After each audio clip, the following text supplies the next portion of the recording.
大家好，今日同大家分享布魯可出品嘅變形金剛模型柯柏文及麥加登。模型設計上比例、組裝方式都係大同小異，而麥加登係 Action Edition 系列第二個，所以有部分比第一個出嘅柯柏文更為進步。呢個系列變形金剛唔可以變形，都值得變形金剛迷買嚟玩。台座有兩個插位，腳底下有窿窿，用於插入台座。不過本身設計腳掌較大，增加平衡，加上腳掌可動，唔需要座台都企得好好。膝頭啦，大腿、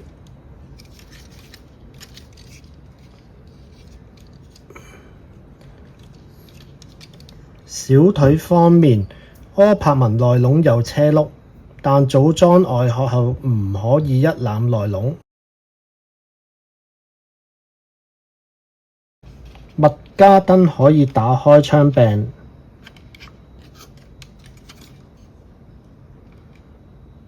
腰部除咗可以左右轉動外啦，亦都可以向前微微彎曲。手掌方面，柯柏文手指公、食指係獨立可動嘅，而中指到尾指係一件過。反而麥加登就係可以每一隻手指可以獨立動啦，而兩者嘅手掌中都有個插位係方便揸武器嘅。前臂方面，柯柏文要打開個蓋先插到相關嘅零件，但打開睇落有難度。麥加登用更換方式，就係掹呢一塊格，可以替換遮住個窿嘅零件啦。咁我選擇咗有窿窿呢個零件。鐳射鳥有一個插位啦，就係方便插落去呢個麥加登嘅前臂，可以重現電影版中鐳射鳥飛落去麥加登隻手臂度嘅一幕。肩膊可以微微向前。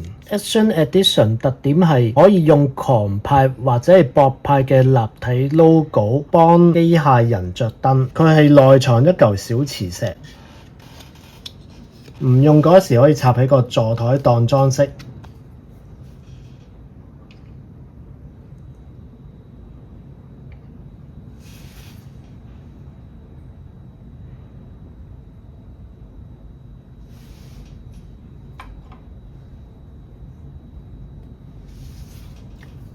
睇落都可以維持好耐。柯柏文心口可以打開，可以攞個 matrix 出嚟咯，不過有啲難度。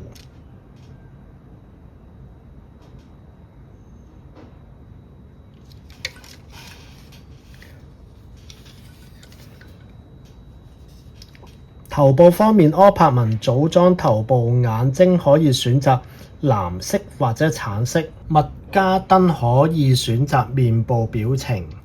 從照片可見，模型猶如 MG 內藏骨架。配件方面，麥加登比柯柏文更多配件，而武器方面，兩者不論電視版還是電影版都有附上。麥加登附設角色啦，包括鐳射鳥同埋電怪，而鐳射鳥嘅頭部、腳部同埋翼皆可動。麥加登專用座位，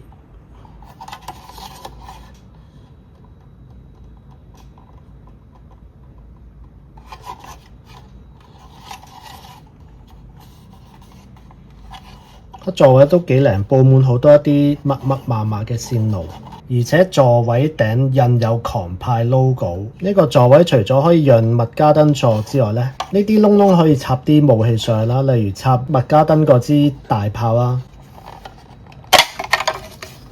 打開可以擺一啲小零件落去嘅，例如呢部相機仔啦，又係麥加登送附設嘅。狂派有一個角色係3合1嘅相機咯。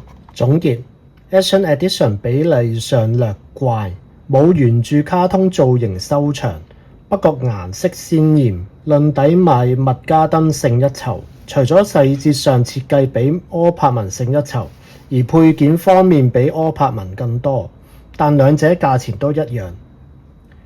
皮趣做特價135左右，不過咁平咁多嘢玩，仍然無人問津。